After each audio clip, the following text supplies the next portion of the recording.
station serves as a valuable source of information, helping viewers like you start your day well informed.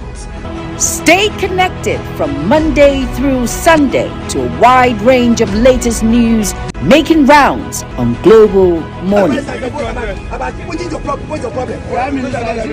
on the road to protest. And the president meets all of our demands.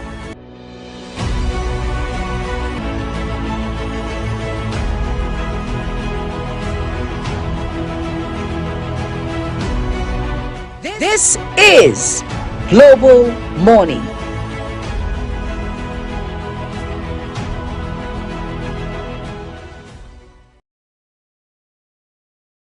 All right, sir, thank you so very much for your patience and understanding. We do not take all of those for granted. Juma was making a very salient point a while ago regarding all of these issues with federal lawmakers complaining that you cannot withdraw policemen from us and leave the ones attached to Juma. That's unfair. So, Juma, how do you plead?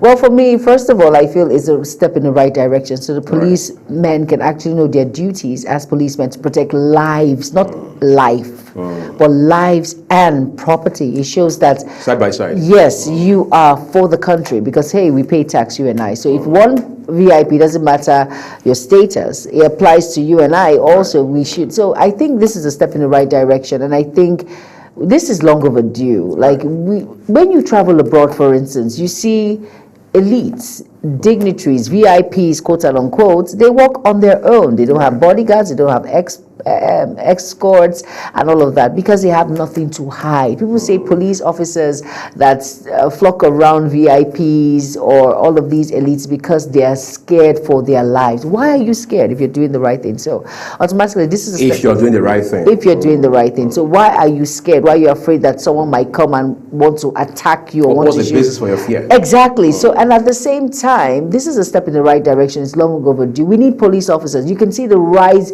in insecurity now in so many states. So if one VIP has a police officer, then it's shortened when they have to go for a parade or they have to go for a rescue mission. There's always a shortage there. So let's understand that these police officers, they have their core duties, and it's to protect lives, properties, and of course, you know, they are security agents. So please, let's relegate them to where they are. So for me, this is long overdue. So please do the needful so you don't need police officers flocking around you and in quote unquote protection, which I do not see, because sometimes they do not have rifles, they don't have guns. So if anything wants to happen, it will happen, and that's the truth. So I think, and like you brilliantly highlighted, Juma, we have also seen situations where it has not become a class kind of thing. Oh yes. So because Uyi is a politically exposed person or he holds a very prestigious position, you give him 4 policemen. So Juma, who's a regular businesswoman, does her thing, private kind of individual. She doesn't have any police giving her protection. Our entire neighborhood does not have a single policeman. Yes. But we, just one individual, because he's a politician, has 4. Exactly. And at some point, you even see that there's a bit of, if you like, a debasing approach to how these VIPs treat these policemen. Yeah. All right, they run errands for them, hold their carry bags, madam's bags, really do school runs. Oh, I mean, accompany madam on shopping, engagements and things like that. And you're wondering, is this how much we have reduced the institution called police? Yes. And therefore, it's not surprising that there are people now who believe that this was a courageous move by the president. And we understand that just yesterday, the president has reminded the IGP to say, look, that directive must be carried out to the letters. Yes. So it's not going to be 99%. It's not going to be 99.9%. It's going to be 100%. Or nothing, as they say on the street. You either go hard or you go home. Exactly. Yeah. So it is what it is now. It is what it is. If we want to be serious about the fight against insecurity, now that the president has set the tone, every other institution must follow. Of course, Nigerians must also key in.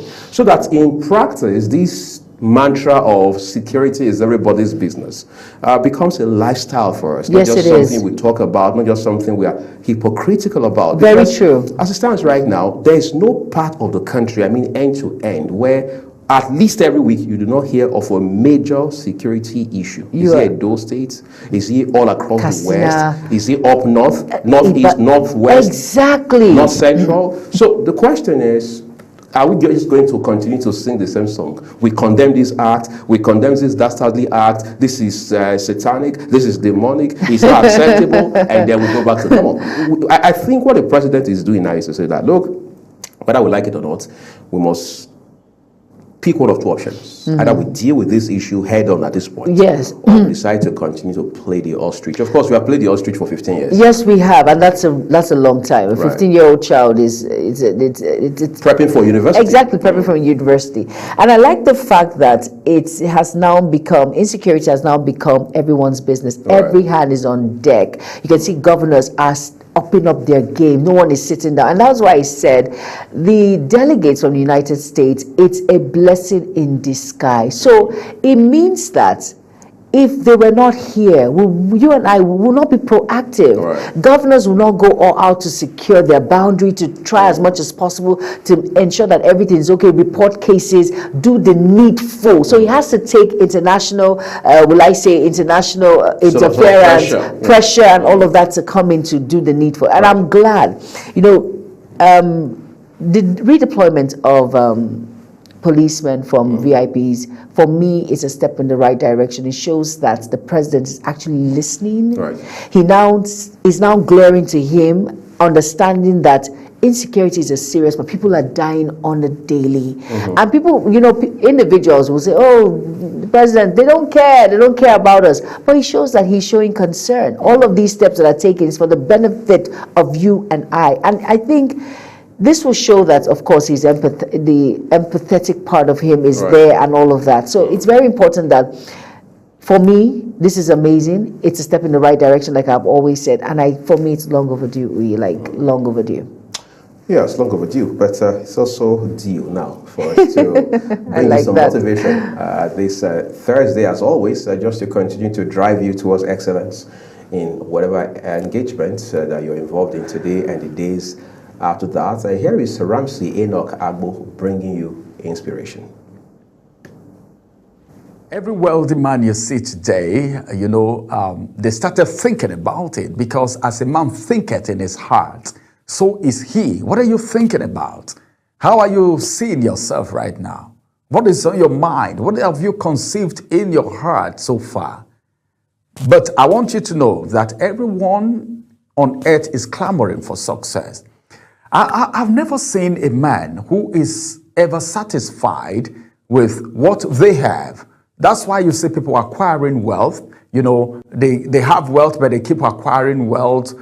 No one is ever satisfied to say, well, what I have is enough. I've not seen, probably you may have seen. Let me tell you that wealth begins in the mind. This is Wealth and Success Tips. My name is Ramsey Enoch Agbo, and of course, I'd like you to know that wealth isn't just money. Some people, when you talk about wealth, the first thing that comes to their mind is money, but it is the mentality, all right? Not just the money, it is the mentality. What can you convert to money? Your mentality. Some people have already settled it in their mind that they can never be rich. They will never be wealthy. Some people have already conditioned their mind that they will never amount to anything. Now, show me a man who thinks abundance, and I will also show you a man who attracts it. What did I say? I want to take that again. Show me a man who thinks abundance, and I will show you a man, all right, who attracts abundance. If you think abundance, you attract abundance. And that's the reason I tell people everywhere I go, whatever you do, you need to think positive. Show me a person trapped by fear, and I will show you someone that wealth avoids. Do you know that wealth can avoid people? There are a lot of people pursuing money today that money is busy running away from them, because in their mind, they just want to be like that man. They want to be like that woman. They want to have a luxurious life. But What are the necessary things that you need to do? You see, poverty doesn't begin in the pocket. It's not in your pocket. Oh. Poverty does not begin in the pocket. It begins in the mind. The real difference between the wealthy and the struggling isn't opportunity. Some will tell you, I don't have the opportunity. Well, some people have the opportunity. They were born with golden spoon. Stop complaining. That is not what the problem is. It is the outlook, your mentality, your thinking.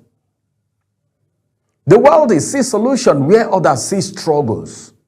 There was in one episode where I was talking about the fact that opportunity come dressed like work. If you avoid work in that instance, you have avoided that opportunity and it passes you by.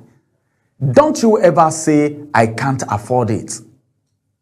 All right? Some will tell you, how can I afford it? Some people turn obstacle into openings and ideas into income. So train your mind to think upward. That's the real thing that you need to do. Speak positively. Surround yourself with people who stretch your thinking, not people who drain your thinking. How would you ever be in the company of vultures and you want to become an eagle? You want to be like an eagle, but you are in the company of vultures. That is a wrong identity. That is a wrong identity. Not those who shrink your vision. Avoid them. Some people will even tell you why. Oh, you too, you are thinking of being a wealthy person, a successful person. They will even laugh at you. But then you need to avoid people like that. And that takes me to mentorship. How would you ever go after someone to mentor you and that person is going a different direction? The person's vision is not aligning with your vision and you are calling that person your mentor. That person will end up being your tormentor, not your mentor. So what do you have to do? You need to follow people who are going the same direction with you. Money follows mindset. In case you don't know, let me tell you. For as many that want to have money, money follow mindset. What's your mindset? What are you thinking about money? Some people will tell you money is the root of all evil. No. Don't misquote the holy book. The love of money is the root of all evil, not money itself. The love of money is the root of all evils, of evil, not money itself. So if your mind is rich in purpose, your life will be rich in results. So number one thing that you need to think, your mentality needs to tell you, is that your mind needs to be rich in purpose. Are you purposeful? Do you have a dream? Do you have a vision? Do you have something you want to become in the next 5-10 years? Have you started working towards it from now? Then be rest assured that your life will be rich in result because you have a rich purpose. Every rich purpose and vision give birth to a rich result in time to come. You were not created to merely survive. A lot of people have survivor mentality. I am contented with where I am, or at least I can afford 2 square meals. Who told you that? The people who are affording 3 square meals and even eating delicious balanced diet in between meals, they are not more than you. But don't create the mentality of merely surviving. The survivor mentality is not meant for you because you are designed to multiply. You are designed to dominate. You are designed to subdue. Don't wait for wealth to find you. Find wealth. Locate it. Become the kind of person that wealth is drawn to. Because true riches, as a matter of fact, don't start in your hands. They start in your head. It doesn't start in your hand, but in your head. Do you get what I said? The true riches doesn't start in your hand. It starts in the head. There are people that when they were giving birth to, they already made up their mind right from when they were growing. If you doubt what I'm saying, ask the creative people, the innovators, people who innovate things for others to use. Some people are just sitting down. They are not thinking of what they will innovate for others, what their creativity will give birth to for others to use. They are sitting down, busy waiting for other people's creativity and innovation to make use of it. No, your riches starts from your head first before it enters your hand. So your mentality matters so much. How would you on earth be on the journey of destiny and you don't know where you are heading? You are just following everybody. Let me speak to people who are jack of all trade and they think they can be master of all. No. I was speaking to someone earlier today and we're talking about the fact that you can major in a particular thing, all right, specialize in one thing, but have idea of other things. Have area of specialty. Take, for instance, you're applying for a remote job, for instance, for those of you who have applied for remote jobs or maybe something to put money on your table, maybe on the internet or with a company or maybe an entrepreneur. The first thing they will ask you is your experience. What can you do? What can you offer? So as it is right now, you need to be creative mentally before you can be creative physically.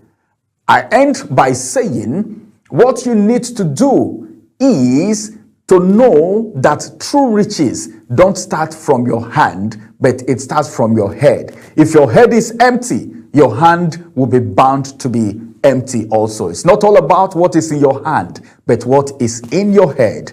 Thank you very much.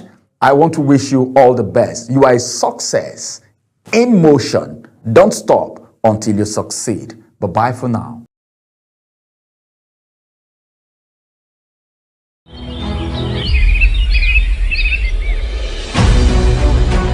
Global Morning is your top morning show here on Global Television. We bring you fresh news updates daily while delving into a variety of current affairs and topics.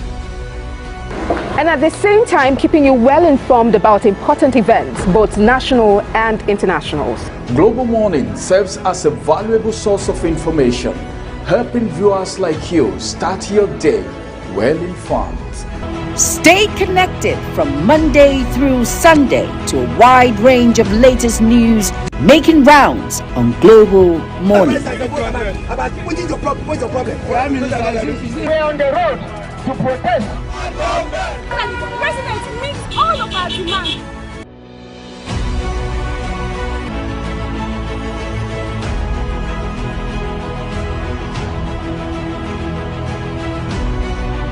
This is Global Morning.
All right, you're welcome back, and it's Global Morning on Global Television. And at about this time is the newspaper review segment. And I will be starting with the first paper of the day, and it's the Punch newspaper.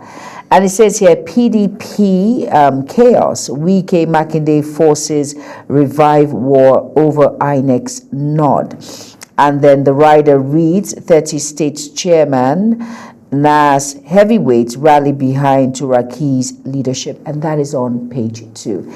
Next, beside that, it says FG opens diplomatic talks with Burkina Faso over detained aircraft soldiers, and that is on page 7. Now, beside the pardon me, the nameplate on page 14.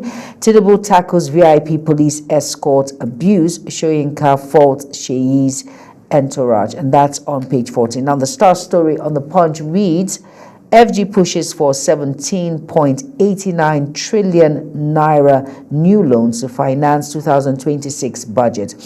And of course, the writer says borrowing jumps 72%, revenue dips by 8.67 trillion naira, debt servicing to go up nearly half of 2026 earnings.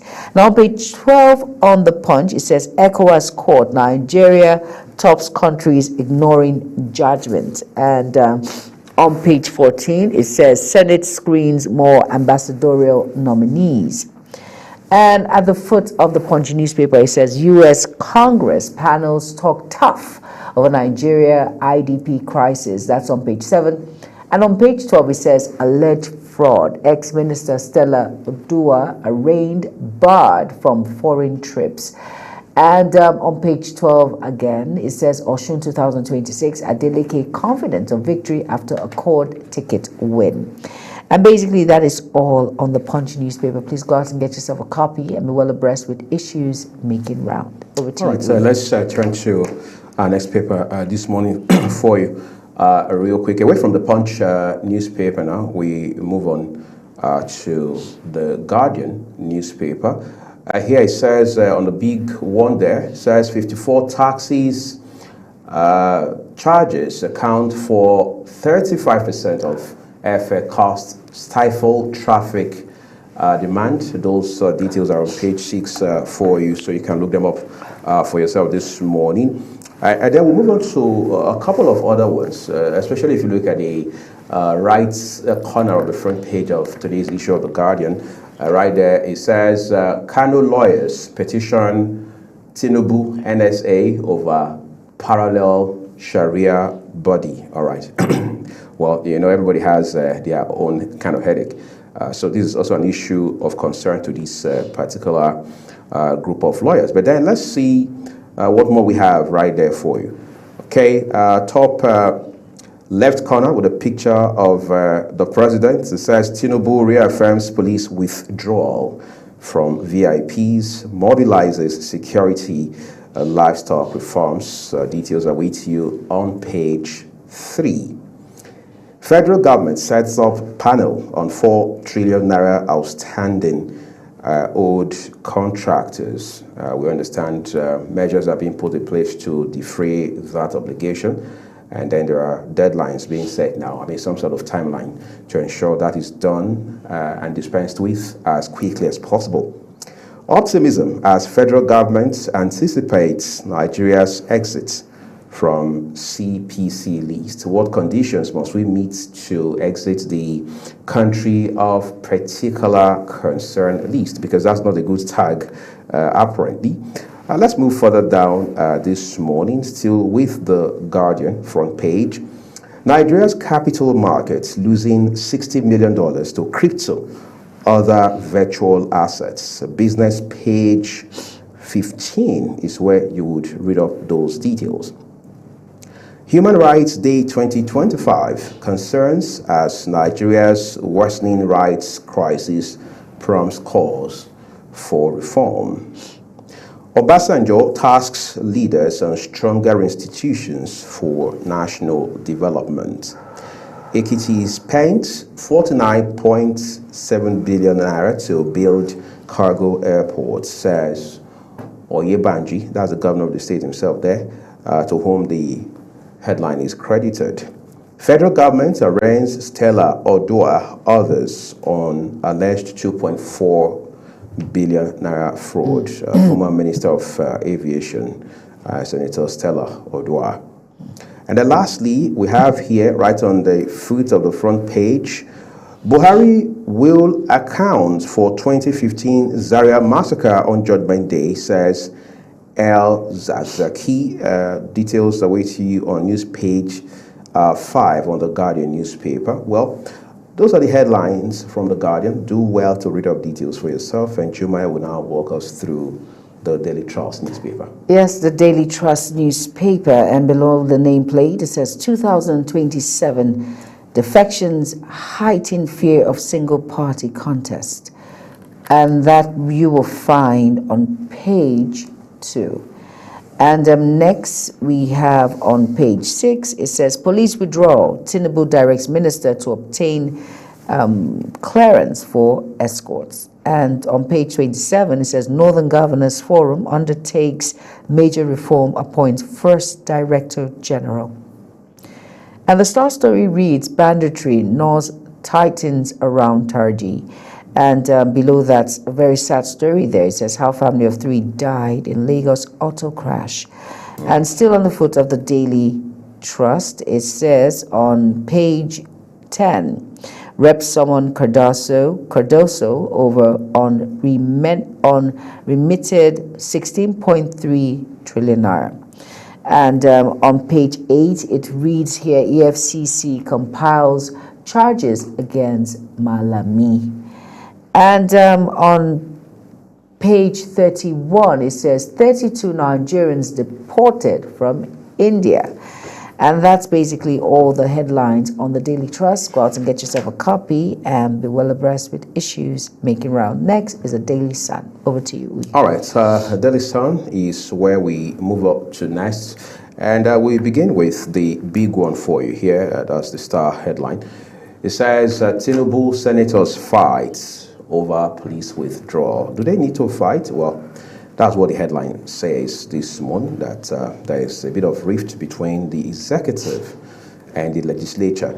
And then what more do we have? We move it up a little. It says CAC clampdown threatens 1.8 million POS operators, triggers stakeholder uproar. What exactly does the Corporate Affairs Commission want from operators or those who run a point of sale business across the country? We're hearing that the new measures and the threats that follows from the CAC now poses a threat to 1.8 million point of sale terminals. Oshun Guba, president meets aspirants, appeals for unity consensus building. We understand that the other gentlemen have now stepped down. Well, the president says the way to go is consensus candidate. All right. Why federal government won't interfere in high domestic fares? Kayamo, aviation minister, talking on page 6 of the Daily Sun newspaper this morning. NGE Serap condemn harassment of journalists, activists, CSOs using repressive laws. What do we do about those? President furious over non-payments of contractors, sets up panel to resolve payment crisis. One issue that has also constituted a sizable embarrassment for government and indeed for Nigeria. Insecurity, Sultan queries NIREC's role in religious tolerance, peace building. And then there's a writer there that tells us Khan pushes for more collaborations. Yeah, collaborations are the way to go. The Star story there that talks about Tinubu senators fighting over police withdrawal has 3 writers, by the way, and we've got to highlight those for you. President tells IGP to ensure full enforcement of directive. We also brought you that a while ago when Juma was making a very salient point around the need to ensure that security becomes everybody's business on the one hand, and on the other hand, the policemen in this country are first for all Nigerians before anything else. So nobody is more Nigerian than the other. After all, we all pay taxes to ensure that these policemen are paid at the end of the day. Lawmakers angry seek exemption from order. On what basis is such an exemption being sought? I'm sure that's the question on the minds of most Nigerians now. And then lastly, President directs ministers to obtain presidential clearance for police escorts. Obviously, a new set of protocols have been activated now, and the rules obviously are not the same.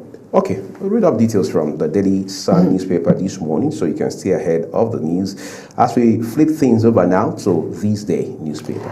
All right, now This Day newspaper is up next, and above the nameplate of This Day newspaper, and you will find that read on page 9. It says here, Dangote refinery raises in-country petrol supply by 5.5 million liters daily amid 11.48 million deficit. And we have two riders there, and it reads, Nigeria records high PMS reserve vulnerability with only 17 days sufficiency. Fuel consumption falls by 3.8 million liters per day. And like I said, you can get that read on page 9 of this day newspaper. Now, below that, it says Turaki meets 29 states chairman, declares PDP set, go and win Osun, and Tinubu charges APC aspirants. Now, the Star story reads, President talks tough, says police must protect vulnerable, not VIPs. And that's the step in the right direction, because the vulnerables are the ones that need protection.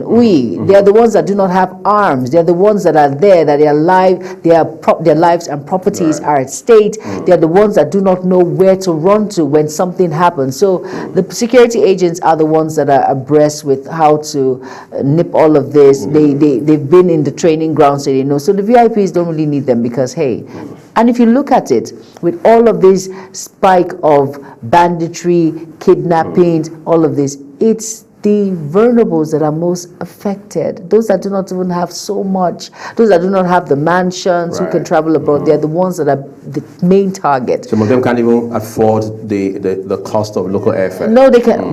Of course not. You have to go by road, by all means. By road, by all means. It doesn't matter whether there are potholes there, or abductors are waiting for them, or kidnappers are waiting. They're the ones that are in the middle of all of this. And for me, this is an amazing step. And I think we're moving forward now. Now people can actually feel the impact of change, and this administration, the administration is working now with all of it. We don't, like you always say, we're Nigerians, we don't ask for too much. These are the little things that we ask. And then I was speaking to Ramsey, and I said, Ramsey, what will make, because now Canada has opened, are you aware that Canada has, for doctors. Exactly, for doctors. The express visa. Exactly. And the thing is, if we did the needful with our health workers here, they would not relocate.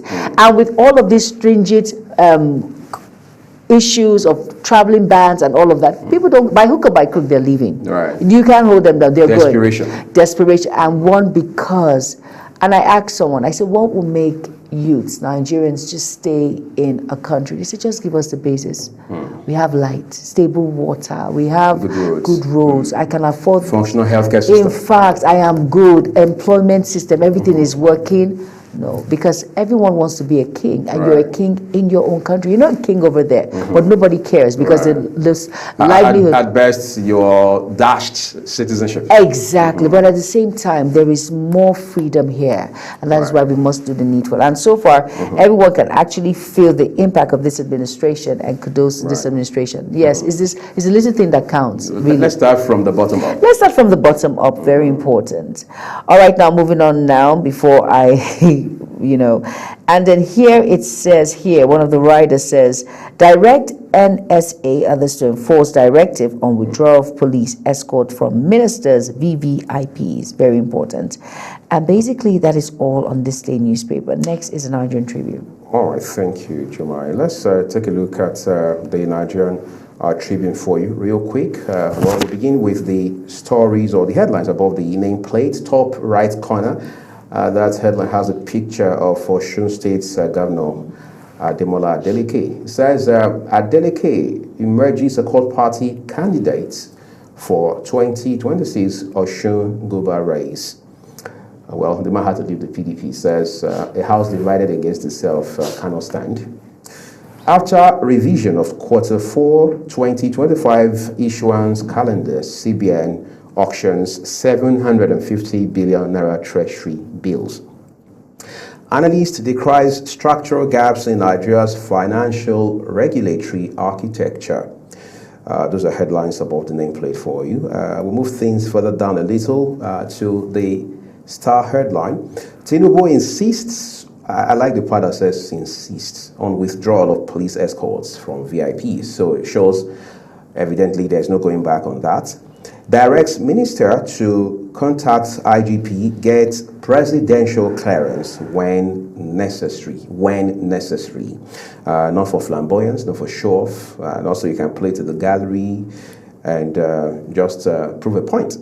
Senators raise questions over directive. First commercial flight lands in Ekiti airports. Adebayo, Fayoshe, Fayemi, Oni, others, Lord Oyebanji.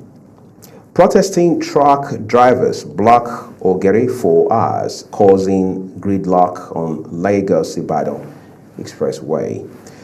Alleged 2.4 billion naira fraud. Federal government arraigns ex-aviation minister Stella Odua. And then there's a bit of health here for you. Heavy energy drink may pose serious stroke risk. Doctors warn. All right, so let's take that into consideration as we make choices as to what we eat and the things we drink.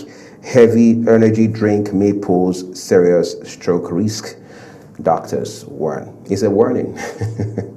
Insecurity crippling economy, discouraging investors. Khan presidents laments. Those details are also on page 15 for you this morning. Then what's more, last one here, still at the very bottom of the front page. Army kills 3G's top Lieutenant Kalamu in Sakocho operation. Little wonder, one paper reported this morning that the news, that's actually on the front page of this day newspaper, I should say Daily Trust, that the news is now being tightened around bandits leader 3G Bello. All right, those are the papers we have for you this morning.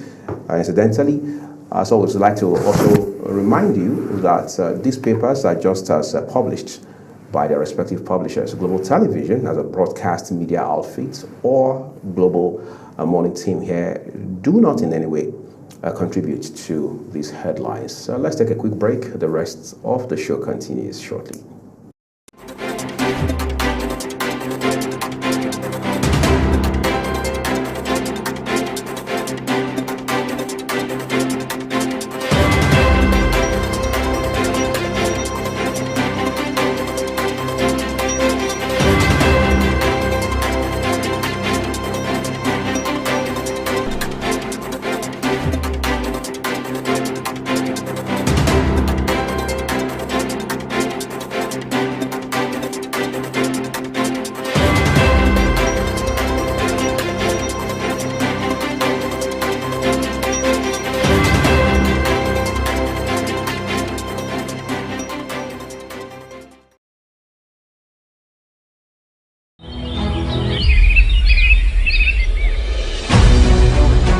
Global Morning is your top morning show here on Global Television.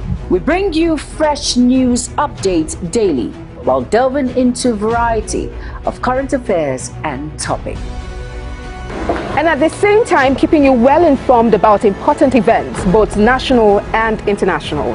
Global Morning serves as a valuable source of information, helping viewers like you start your day well informed. Stay connected from Monday through Sunday to a wide range of latest news making rounds on Global Morning. We're on the road to protest. And the president meets all of our demands.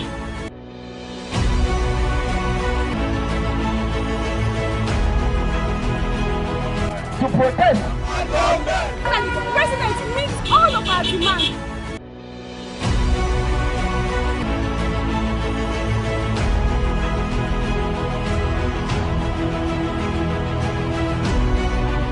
This is Global. The president meets all of our demands.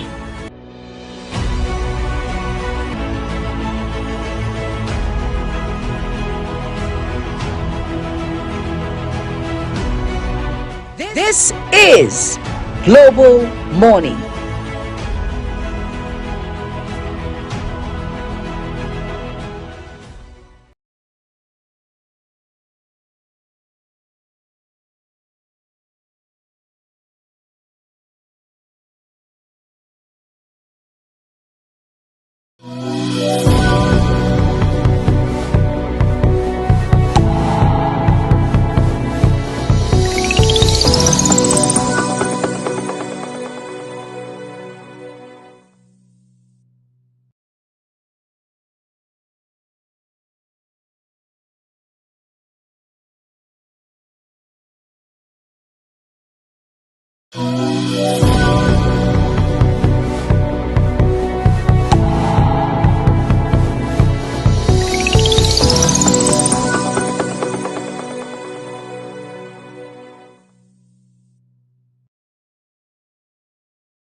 All right, it's still Global Morning on Global Television, and this segment is Social Buzz, and I am in the studio joined by Ogochukwu Mobono. Hi, Ogochukwu. What's going on the social media today? What's happening? Tell us the news making rounds. All right, good morning, Jumai, and good morning to all of our viewers out there. It is a very good day to look at what's buzzing on the internet. I must tell you that the social media is always filled with stories, a lot of stories making wave on social media. So today we're looking at an ex-user who has dragged the late actor's wife, Junior Pope.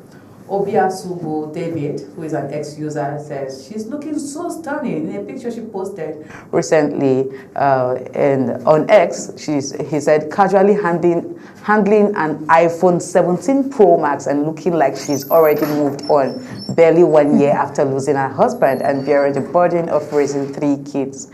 Boys. Dear men, do whatever you can not to die young, especially after newly marrying. Well, someone, a lady, a strong woman also replied to that tweet by Obiasubu, and this person is no other person but Tools. We all know Tools. And she says, barely a year is actually 20 months. She should lock herself away and mourn forever, when it wouldn't be unusual in this country for a man to have another wife within the same 1 year. All right, so we'll just take a bit of comments from social media as regards this, and let's see what their thoughts are. And the first comment is coming from Pretty Linda. And Linda says, this woman stayed off media for good 1 year to mourn her husband. What do you people really want her to do? Take her life too? All right. The second comment is coming from F. Bulward, and F. Bulward says, mourning years is not a day. Days, weeks, or mourning someone is a forever thing. Yes, she might not look it, but then, yes, she is mourning, and it's a forever thing. When you lose somebody or something, you definitely mourn them for a long time or forever. The last but not the least comment is coming from Omo Africa, and Omo Africa says, I don't know which law says women should not be happy or leave again when they lose their husband, because I don't really understand. Maybe 20 months is not enough to move on. I be no be person, be Baba Mubad, when his son still lying in the morgue and going to studio every day, granting interviews every day and wearing designers. Please, you all should stop this nonsense. That's how Omo Africa ends his comment. I like this comment because it's coming from a guy. You know, most times they'll tell you it's women supporting women, so that's why they say that. But this one is coming from a young man. Good morning once again, Jumai, and I'm bringing you in right now to talk about this because it concerns a lady. And you know, people just feel like you lost your husband, so you shouldn't be seen anywhere. I think back in the days, they scrape your hair, they shave your hair off, and they tell you stay in the house or stay in a closed room for like 6 months and not go anywhere. But I think people mourn differently, honestly. What do you think about this particular like I said, people mourn differently, and people should learn to mind their business. And people can grieve however they want to grieve. You're not in their shoes. It's just unfortunate that this particular issue is going. This is someone that she was married to. She has kids. So if she moves on, great. Do you want her to die in the process? I do not understand people anymore.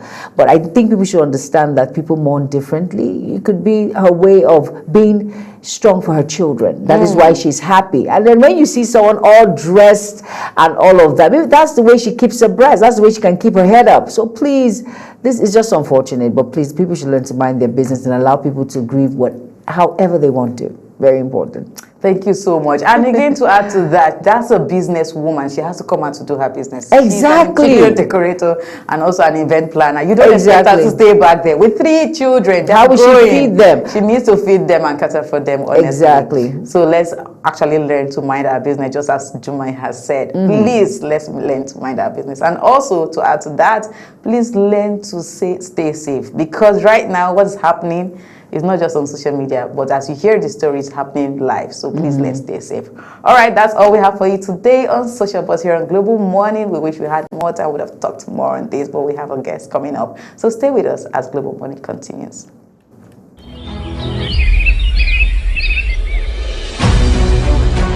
Global Morning is your top morning show here on Global Television. We bring you fresh news updates daily, while delving into a variety of current affairs and topics. And at the same time, keeping you well informed about important events, both national and internationals. Global Morning serves as a valuable source of information, helping viewers like you start your day well informed. Stay connected from Monday through Sunday to a wide range of latest news making rounds on Global Morning. We're on the road to protest. And the president meets all of our demands.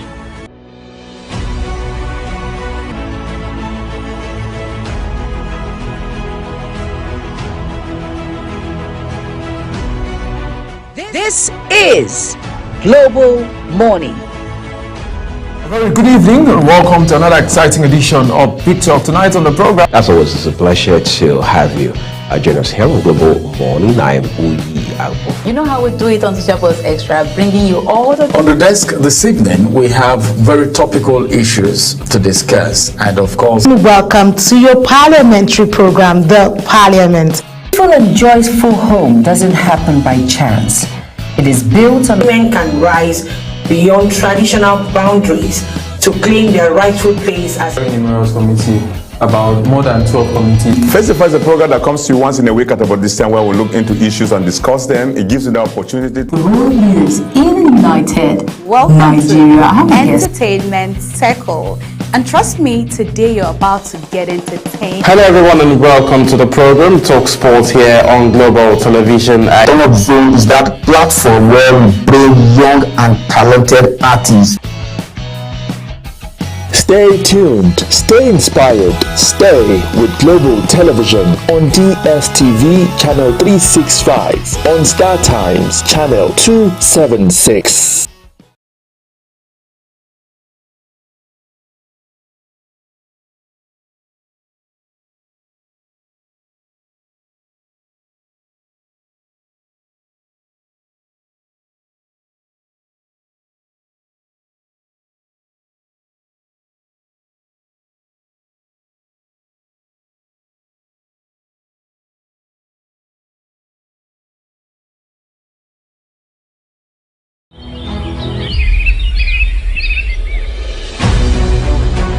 Global Morning is your top morning show here on Global Television. We bring you fresh news updates daily while delving into a variety of current affairs and topics. And at the same time, keeping you well informed about important events, both national and internationals. Global Morning serves as a valuable source of information, helping viewers like you start your day well informed. Stay connected from Monday through Sunday to a wide range of latest news making rounds on Global Morning. We're on the road to protest. And the president meets all of our demands.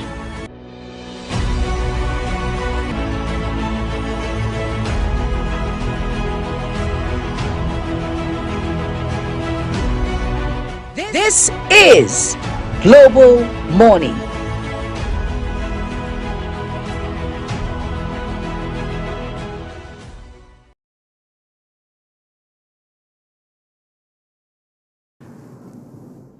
All right, now it's Global Morning on Global Television, and this is the first discuss of the day. We're looking at insecurity. Now, addressing insecurity requires reassessing how police resources are allocated. Now, the withdrawal of police from VIP protection, when appropriate, can free up personnel for community policing, improve response capability, and refocus security efforts on the general public. Now, this perspective emphasizes balancing the safety of individuals in high office with the broader goal of ensuring nationwide security. Today on the program, I am being joined by Iheanacho Prince.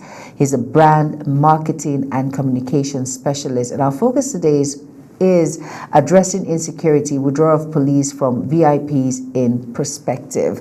All right, good morning, Mr. Iheanacho. How are you doing today? All right. What's your take when it comes to this particular issue on ground? Talking about, of course, it's insecurity, but the withdrawal of police from VIPs. What's your take on that?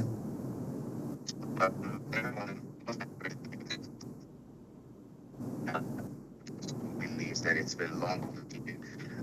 Intense in the past police officers, special protection, and taken among that.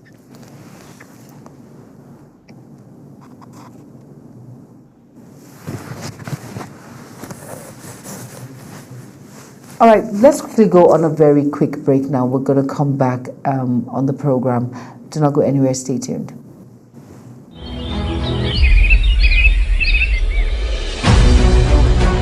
Global Morning is your top morning show here on Global Television. We bring you fresh news updates daily while delving into a variety of current affairs and topics.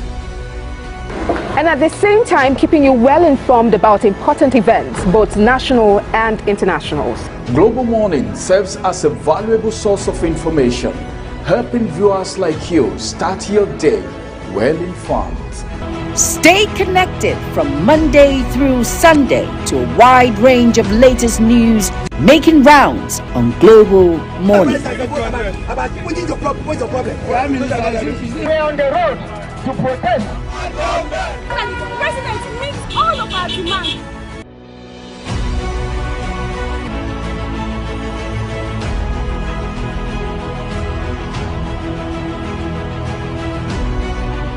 This is Global Morning.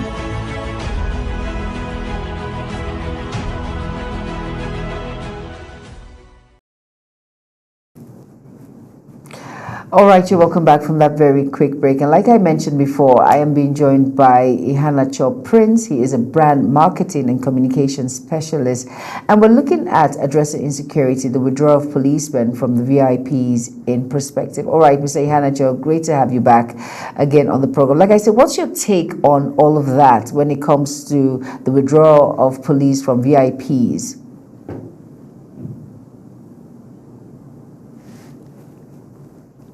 Hello, Mr. Iheanacho, are you there? All right, you know what? Let's just quickly go on a very quick break. I'm sure the network, and we'll be back. Do not go anywhere. Stay tuned.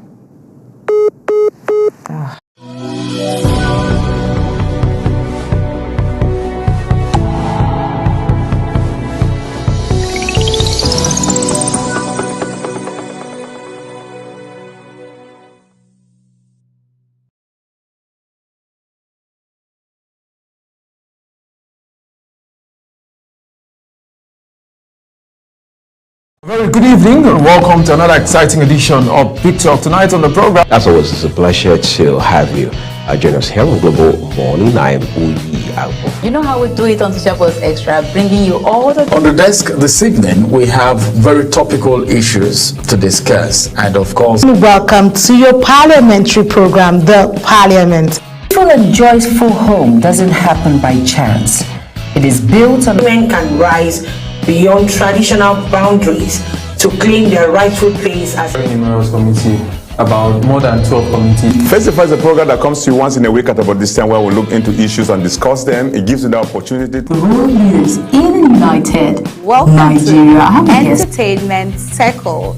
And trust me, today you're about to get entertained. Hello everyone and welcome to the program Talk Sports here on Global Television. Talk Zone is that platform where we bring young and talented artists.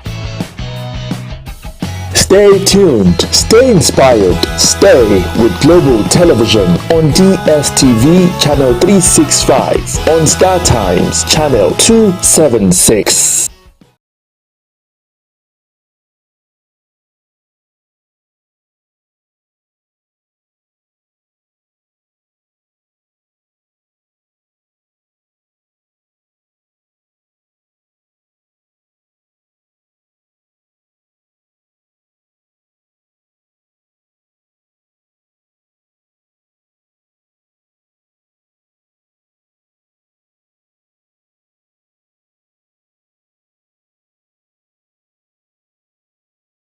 We're still on the program, and of course, Iheanacho Prince is here with us. And can you throw more emphasis when it comes to this issue of insecurity, the withdrawal of police from VIPs? That's the perspective right now. So I'm one of those, just like many other Nigerians who believe that it's been long overdue. It's a step in the right direction. However, we've seen this in the past. We've seen past IGPs make attempts to withdraw, VIP protection and all of that, but it never really sees the light of day. It never really happens because what you have is a quiet redeployment of these security officers or police officers back to the VIPs. It's really, really a problem because Nigeria is grossly under-policed. We have less than 400,000 police officers to provide security for over 200 million people.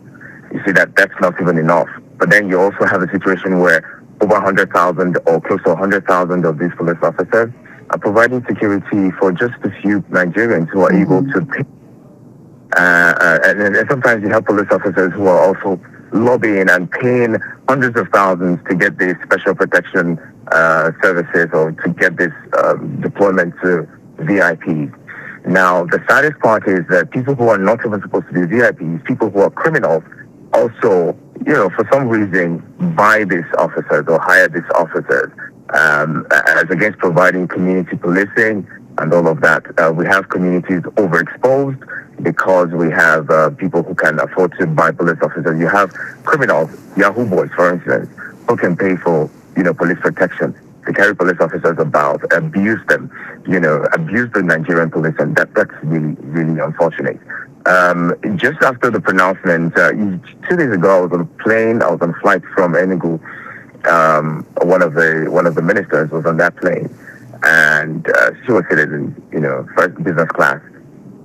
And what you have was a police officer who was sitting in economy, carrying her bags about, and that's an abuse. It's abuse of office, if you ask me. Mm-hmm. In my church, I have a minister who attends, who comes to my church once in a while, and every time he's in church, you have truckloads of police officers, military men, following this person around. What happens to the rest of Nigerians who need this protection? What happens to those who are leading communities where they're being attacked on a daily basis? So I really think that this time around, the president making this announcement and saying that VIP protection should be withdrawn should actually just be seen to a logical conclusion. If you need personal protection, please get a private security. Exactly. Pay them. Abroad, you have situations where, in fact, some private security outfits are more efficient than even government-provided security. So, if you have the money, why not pay private security to provide you security? And I also think that the private security regulations should be also regulated, and maybe private security should be empowered to bear arms and also be able to provide effective and efficient security for those who can afford it. But Nigerian police officers should be allowed to protect Nigerians. Every Nigerian has a right to protection of life and property. It is not for the exclusive, or it's not an exclusive reserve for those who are wealthy or those who can afford, police men. It's not supposed to be. It's an aberration. Nigerians should be protected. Every Nigerian should have a right to be protected. Now, in a situation where an entire community has only one police station and that has less than 5 police officers, a community of over 200 or 300,000, how is that supposed to work? How is that community going to be effectively policed and protected? There are unofficial recommendations of the UN for one police officer to about 600 people or so. But in Nigeria, what we have is one police officer to over, maybe 3,000, 4,000 people, and that doesn't really work. There's no way Nigeria can be effectively policed in such a situation. Now, some would tell you some of these police officers, they don't have arms. So how can redeploying police from VIP protection contribute to improving general public security? Some would say it's more than meets the eye. Police officers are not what we need. We need soldiers in uniform to actually combat the insecurity that is ongoing in various countries or various states, pardon me. So how can this contribute to improving general public security, basically? We have a lot of people who do not understand. Constitutionally, the army and the military should not be providing security within, within the country. It should be the primary responsibility to protect the Nigerian territory, the borders, and make sure that external aggression is curbed. The police is supposed to provide civil security to Nigerians, and also we have this, Nigeria Civil Security and Civil, Corps, NFCDC as it is. They're supposed to also help the police in providing civil security. We should not have a situation where soldiers are following VIPs. Soldiers are pressing and intimidating, civilians and Nigerians with guns. That should not be. They should be focused on protecting the Nigerian territory, focused on providing and preventing external aggression, not intimidating Nigerians. You have a situation where you have military men at polling units during elections. It should never be. This shouldn't be the situation. And talking about equipping the police, this is something that every government should take seriously. It's not about, it shouldn't be that the Nigerian police at this point is using outdated,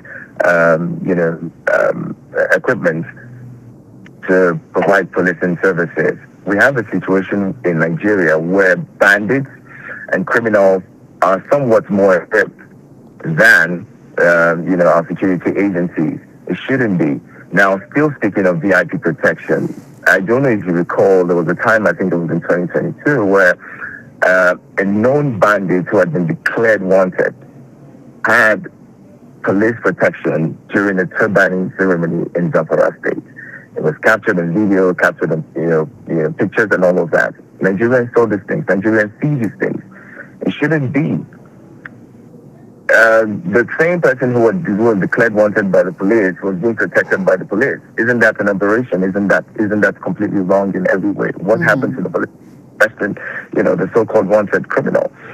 So Nigerian police has been abused over time, and it is only right that the president is making this declaration and reoccurring it. Just yesterday, he was reoccurring that, look, this VIP protection or this VIP police service should be a thing of the past. All right, Ihanacho, I just want to include something. Now, we all know that the Nigerian police, this is like a norm where you are like an escort for VIPs or VVIPs.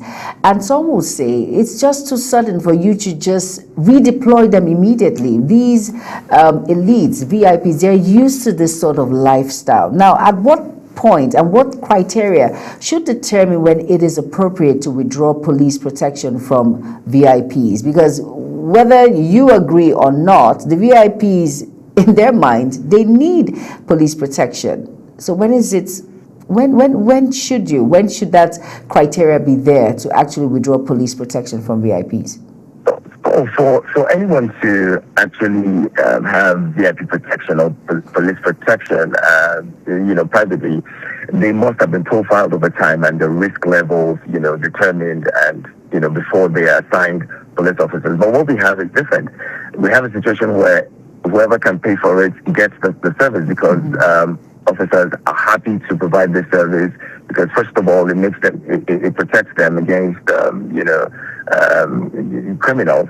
It's easier for them to just follow VIPs around and look clean and, not do the dirty policing work. Okay. And also you have a situation where these police officers are loved paying because that's where they get more money. All right. This is a fundamental problem because the welfare of police officers should have been and should be at the forefront, should be in the front burner. Imagine a situation where a constable is paid less than 50,000 naira. An inspector is getting less than 100,000 naira a month. That's somebody who has been, in the police hierarchy for quite a while. An inspector should not earn anything less than 300 to 400,000 naira, but that's not the situation, and that's why you have them lobbying to provide this special protection. It shouldn't be. It should never happen in the first place. So there's no right time to redeploy because you cannot build legality. You cannot build something on nothing. It was never supposed to be in the first place, and so there's no right time to do it. It should be done now, and let's just move on from it. If you that you need security because you're exposed, you're a politically exposed person, and most Nigerians would also say, look, if you're doing the right thing, you would not be afraid of dying. You would not be afraid of anything. You would not be afraid you would not need special security. There are VIPs in this country who do not move around with that much security, who do not move around with police officers. I mean, if you do the right thing, you may not really need that. But if you really need policing or you need protection, please get one for yourself. There was, in the last election, we had the presidential candidate who could not afford, police protection. He moved around with, local vigilante and security people, and, they were not bearing arms. And the truth is also, a police officer may not bear arms, but just the presence, just that uniform, somewhat provides some level of confidence for the people. So it's not about even equipping so much. However, there's need for us to improve, on technology, improve on equipping the police force, so that they're able to carry out their duties effectively. But speaking of timing, I think there's no better time to do the right thing than now. Oretta, let's look at potential risk, or will I say challenges. What potential risks or challenges might arise from reducing police presence around VIPs, whether we believe it or not? Some of these VIPs are actually living in fear, and they feel, individuals might want to attack them, and of course the casualties that might erupt from all of this. What's your take on that, basically? So I think that this is probably going to make, some of those VIPs better people in the community, because now they would realize, look, they're not special, they're not better than the average Nigerian. Every Nigerian is equal. No Nigerian is more Nigerian than the other. So I think that it's going to help them begin to act better as members of their community, so that they don't get lynched or attacked. However, some VIPs or some VIP protection is needed in some quarters. But speaking of challenges, one of the challenges is that, we might have more police officers flooding the roads and, extorting Nigerians. Exactly. That could be a challenge, because now they've taken away, they don't have those special allowances and all of that they used to get from VIPs. However, it also would boost the confidence of Nigerians to see police officers on the roads, providing some level of protection for them. There's something that happens when you drive at night and you see a checkpoint. You're sure it gives you some level of confidence that within the next few meters, there shouldn't be any incident of criminality. So more Nigerians would have police protection, if you ask me. However, again, another challenge that may arise could be the fact that some of these police officers would become the problem themselves, because they're used to the good life. All right, back in 2020, we had a situation where police officers were intimidating and harassing Nigerians. We might begin to see that again, where, they need to make more money, they need to, intimidate Nigerians to get money from them. That may just be the situation. But aside that, I don't really see the downside to this, because the more police we have to protect Nigerians, the better for us. You know what, Mr. Iheanacho, some people might say, okay, now with removal of redeploying police officers and taking them away from the VIPs, we have another problem at hand in trying to protect the VIPs, or will I say the VVIPs. Now, how can government balance security needs of VIPs with the broader goals of nationwide public safety? So again, I spoke about regulating private security firms. At the moment we have over 1,000 private security firms licensed, and so we may want to look at improving them and maybe arming them, because that's one of the reasons a lot of Nigerians do not engage the services of these private security firms. If we're able to arm them and equip them enough, and do a reform that allows them to bear firearms so that they can protect Nigerians, that would be better. Many Nigerians are canvassing that Nigerians be allowed to bear firearms and protect themselves. But if we're able to build regulation around private security, that may not be a big concern. Also, state policing could be a solution because then we would have state governments manage police officers, and any state that decides they want to deploy all the police officers in the states to VIPs, that would be the problem. But I don't see any governor or any government that would want to deploy all security officers or police officers that they hire in the states to VIP protection. Most likely would engage police officers to protect the people as against just a few citizens. All right.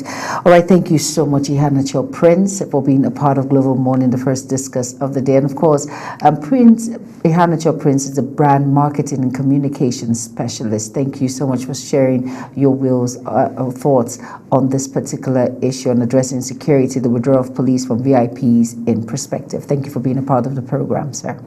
Thank you for having me, July.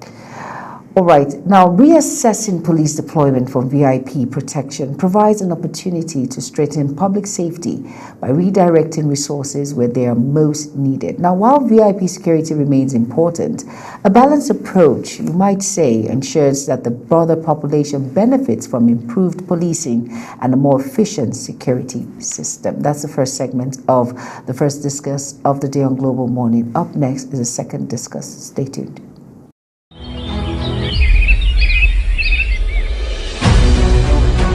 Global Morning is your top morning show here on Global Television. We bring you fresh news updates daily while delving into a variety of current affairs and topics. And at the same time, keeping you well informed about important events, both national and international. Global Morning serves as a valuable source of information, helping viewers like you start your day well informed. Stay connected from Monday through Sunday to a wide range of latest news making rounds on Global Morning. We're on the road to protest. The president meets all of our demands.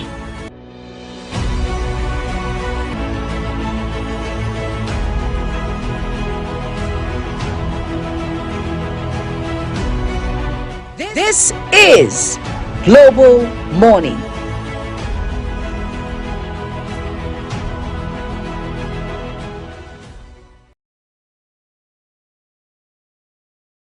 A very good evening and welcome to another exciting edition of Big Talk. Tonight on the program. As always, it's a pleasure to have you.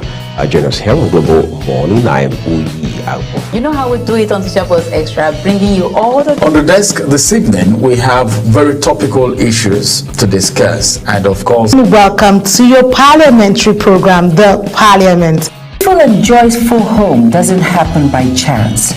It is built on... Women can rise beyond traditional boundaries to claim their rightful place as... Numerous committee, about more than 12 committees. Face to Face is a program that comes to you once in a week at about this time where we look into issues and discuss them. It gives you the opportunity to... The world news in United Nigeria. Entertainment Circle.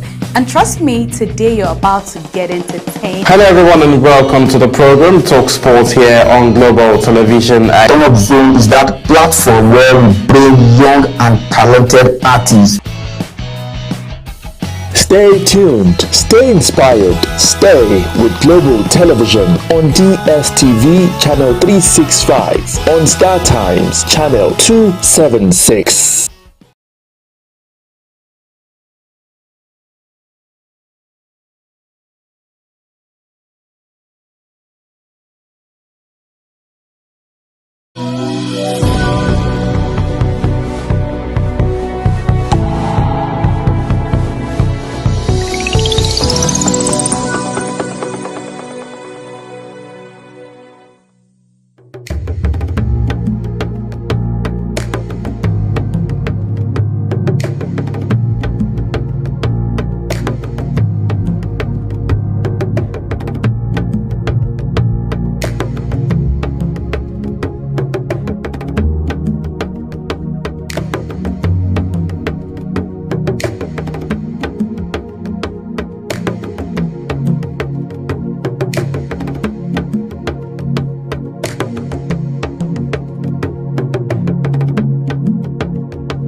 Very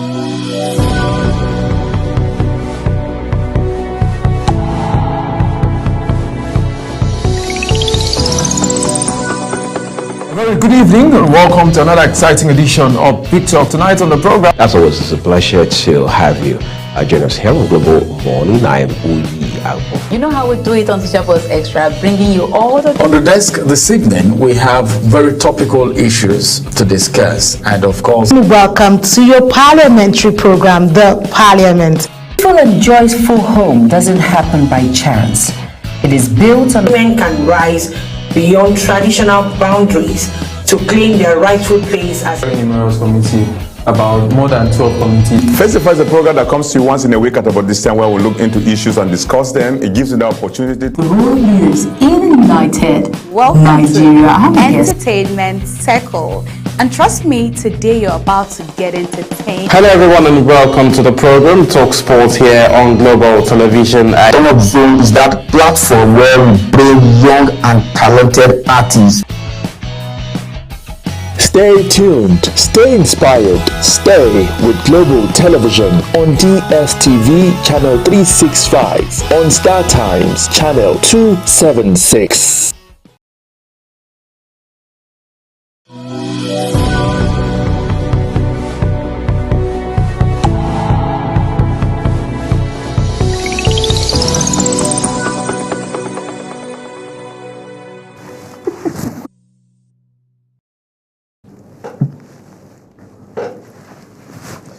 One of our areas of focus on the show this morning will be the incidences of coup across Africa, especially West Africa. But let's domesticate the conversation for a second and talk about these federal lawmakers now complaining about withdrawal of policemen and starting some sort of quote-unquote fight, borrowing a leaf from some of the newspapers today. And Juma, you know, for a second, as we're doing looking at the papers earlier today, I was thinking, do these lawmakers bring the same energy to development in their respective constituencies or senatorial districts? Do they bring that energy into promulgating laws or promoting bills? All right, of course, that will ultimately culminate in laws and then drive developments, leave their constituencies, leave their senatorial districts better than they met them. These are the issues because now you're using all you have to push, to advance this interest of yours. Exactly. But you do the same when it has to do with the people you represent at the federal level, the people you represent at the senatorial level. Exactly. All right, we must need, by all means, put our mouth, put our money where our mouth is, and then be able to set our priorities straight.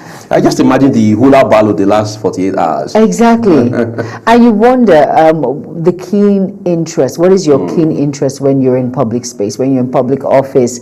What matters to you most? Is it just you? Or when it concerns you, then you have to be proactive?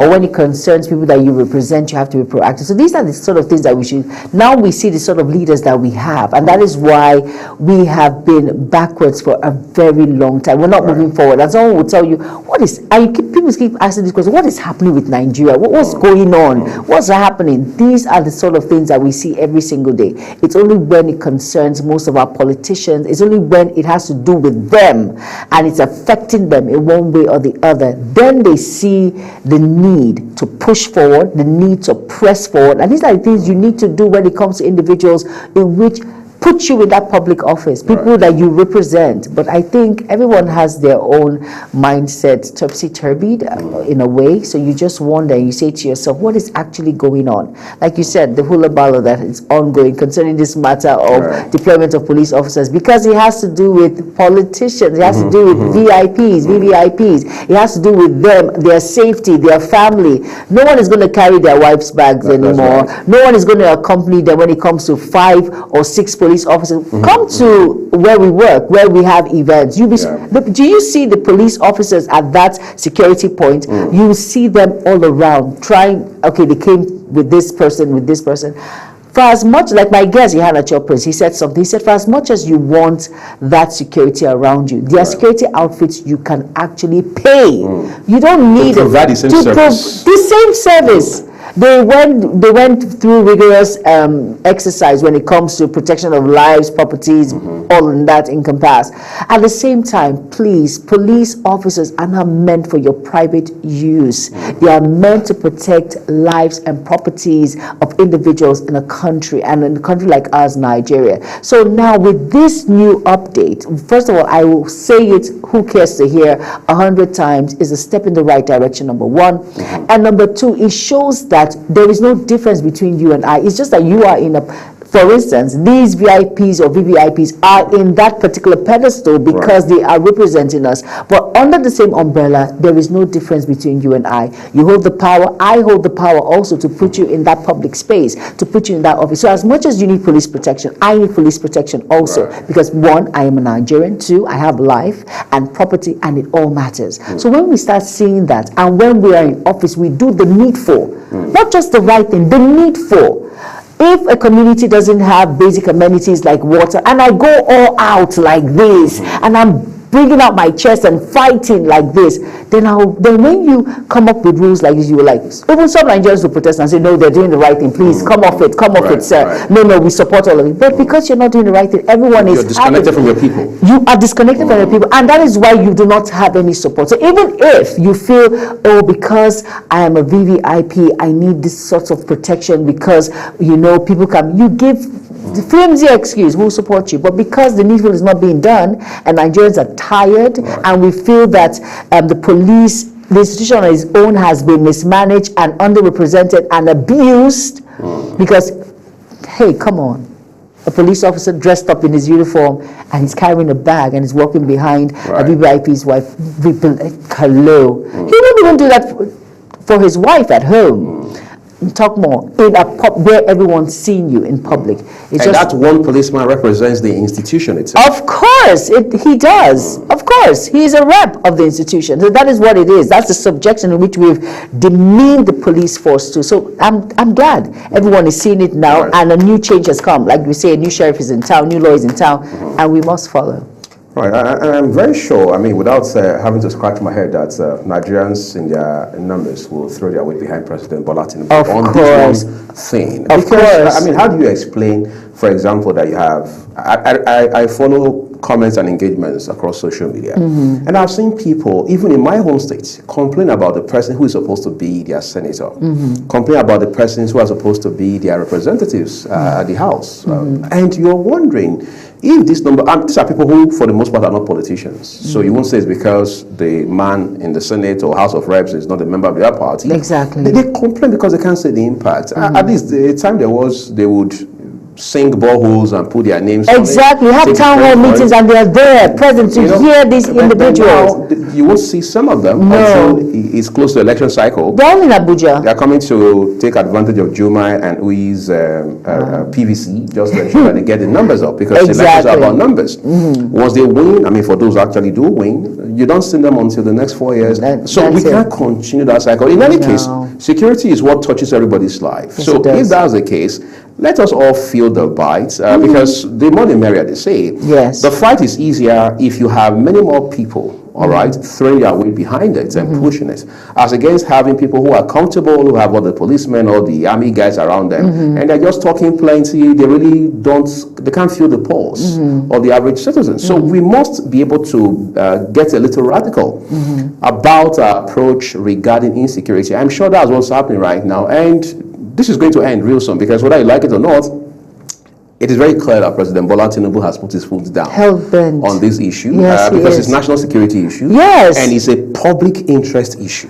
Yes, it Therefore, you can't have 360 House of Reps members and 109 senators, less than 1,000. Exactly. Now decide what should happen on a matter that affects over 200 million people. And you know, this is a very sensitive time for Nigeria because the world is watching.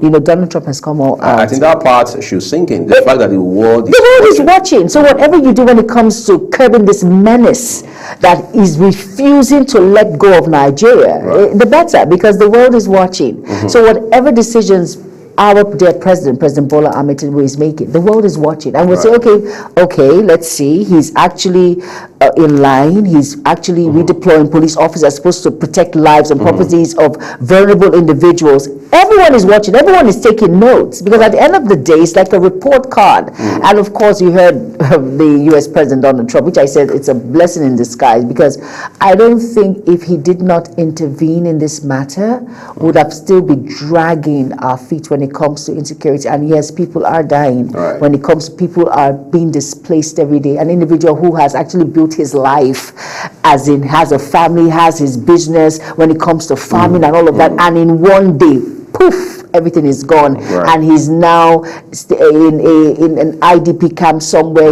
and his safety is not even sure there. While there. So for me, this is a step in the right direction. It shows that this is the empathetic side of the president, shows the father role that he is, that he's playing beyond politics now, showing that, okay, I am listening, I am watching, I now see what people have been talking about. Because then people only come to whisper and tell him, this is it, this is it, this is it, this is it. And that's why people say, oh my goodness, he doesn't care about us. He's not. But now he understands it now. I think he understands it better now.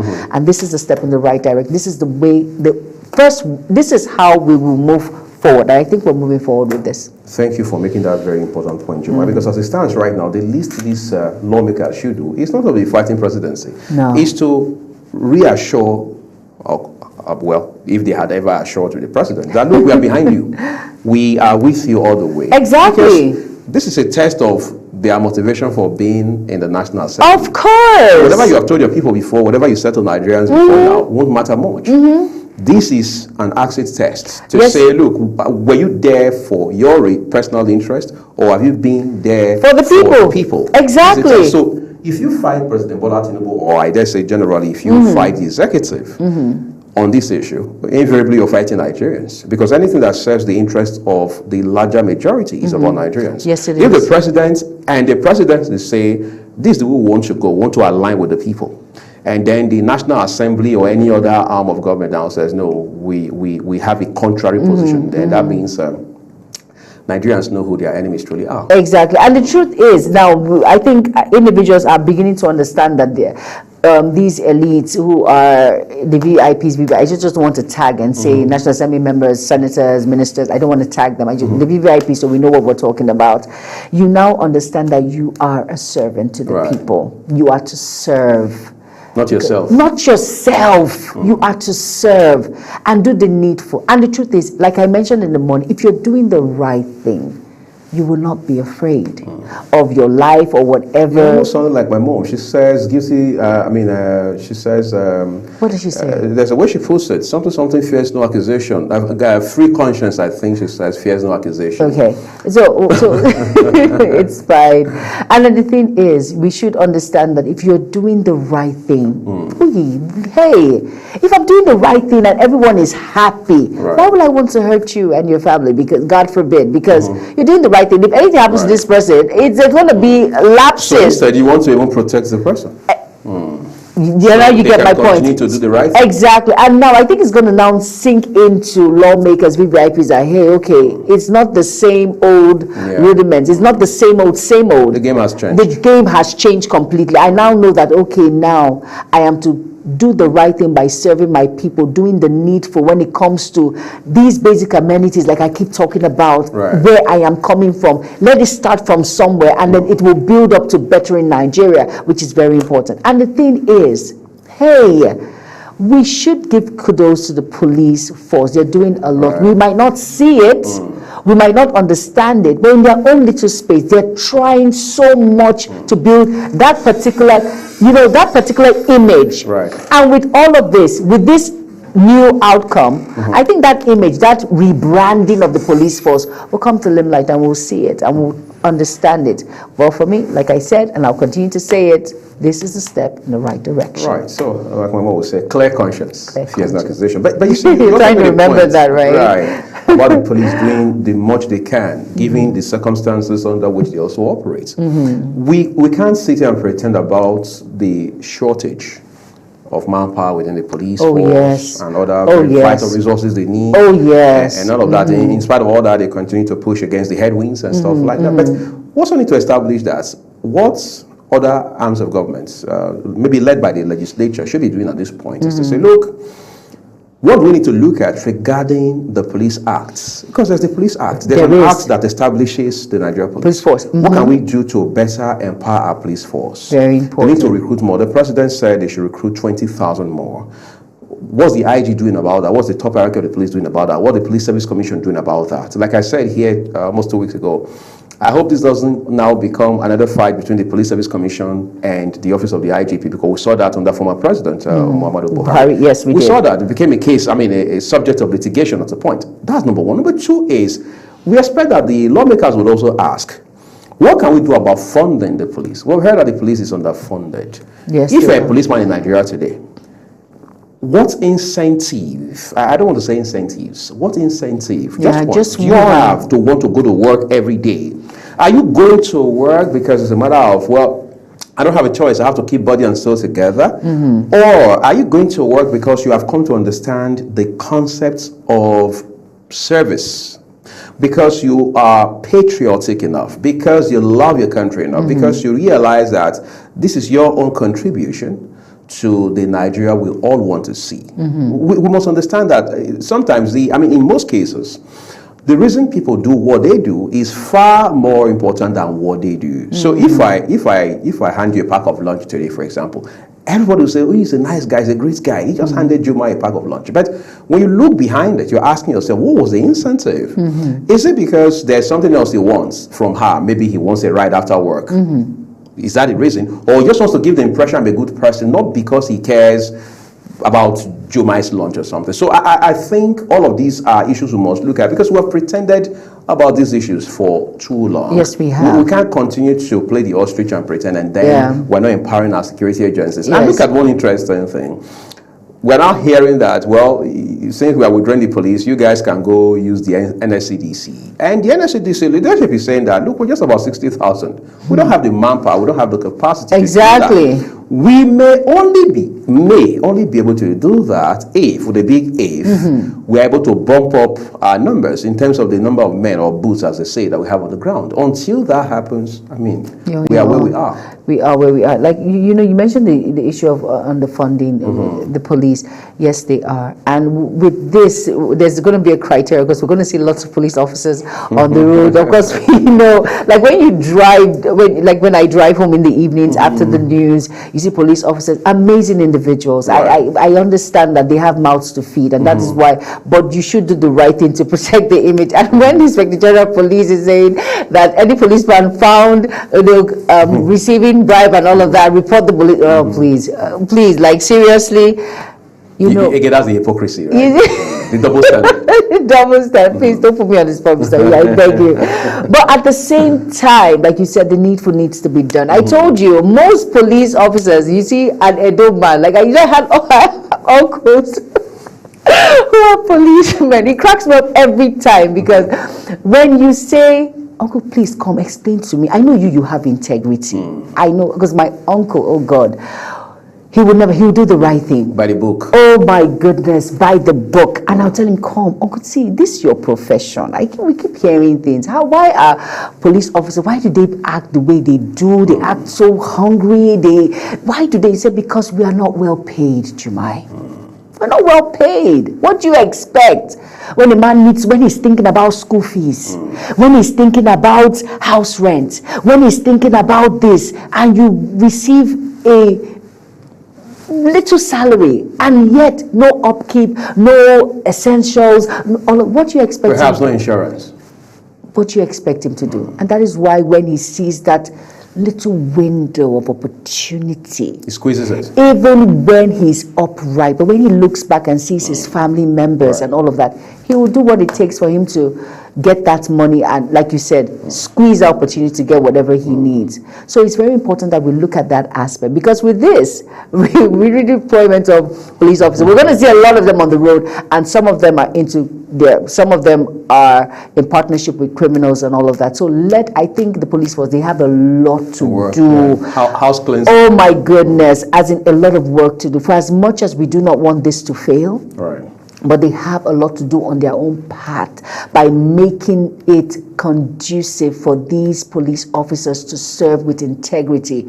First of all, restructure their means of livelihood when it comes to salaries, where they live, all of these things, basic amenities put in. But you know, Nigeria that we're in, so hopefully the needful is done. For as much as I don't want to sound like the bad guy, but at the same time, this is what it is. So I think when the needful is done, this particular directive will be smooth sail, I believe. Right. So I think I'd like to happily key into that optimism that Jumai just expressed on the show. Let's take a quick break. The rest of Global Morning returns shortly. Do stay with us.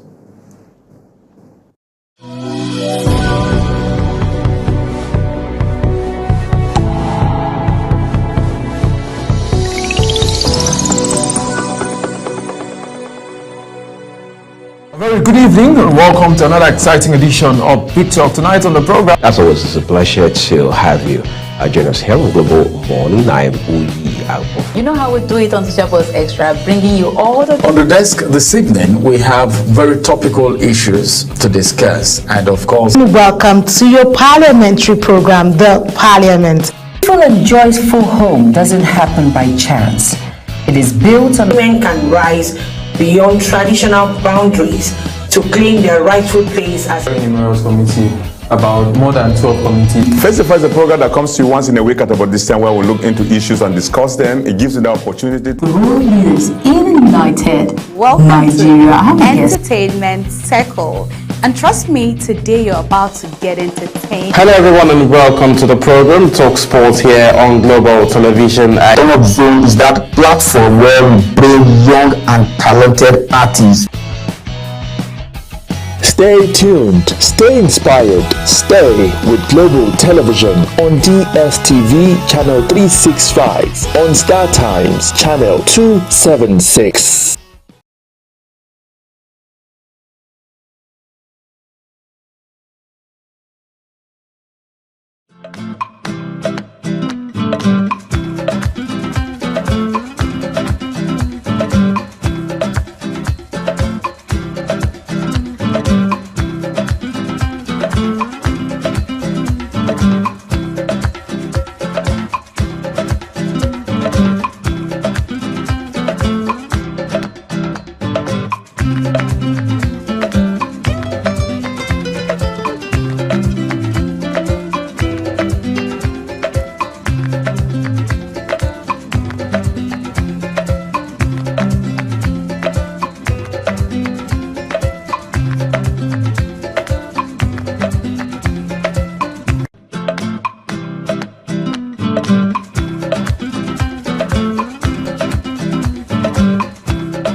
Incidentally, you can't talk about insecurity in Nigeria and not also highlight some of the fallouts that we have seen. Chief amongst them, perhaps, is the issue of IDPs, internally displaced persons, especially in the northern part of the country. Now, Nigeria has always had IDPs of one kind or another. As a matter of fact, because of the way the vagaries of life can impact people in ways that are very, very adverse, there's a pretty good chance that most countries, including our dear country, would eventually have at least a handful of them.